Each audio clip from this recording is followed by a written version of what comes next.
স্বামী হারানোর শোকে কাঁদছে স্ত্রী, আর তা ভিডিও করতে ব্যস্ত মোবাইল সাংবাদিক। কতটা নির্লজ্জ বেহায়া হলে মোবাইল ফেলে দেওয়ার পরেও আবারও তা তুলে নিয়ে ভিডিও করছেন।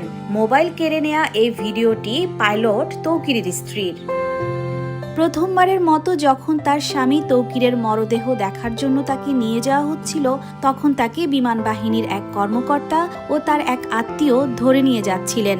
এমন সময় শোকে পাগলপ্রায় ছিলেন নিঝুম। সে সময় চারপাশ থেকে ভিডিও করছিলেন অনেকেই।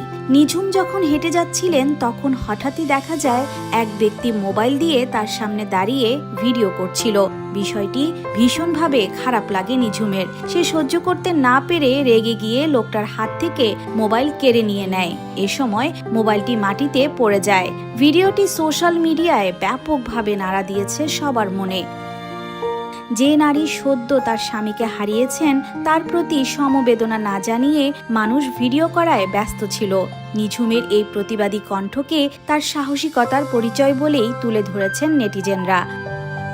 21শে জুলাই সকালে কাজে যাবার সময় সে আমাকে বলে গিয়েছিল, বউ, আজকে আমার ফাইনাল পরীক্ষা, আজ জলদি জলদি বাসায় ফিরবো, তোমাকে নিয়ে দিয়াবাড়ি ঘুরতে যাব।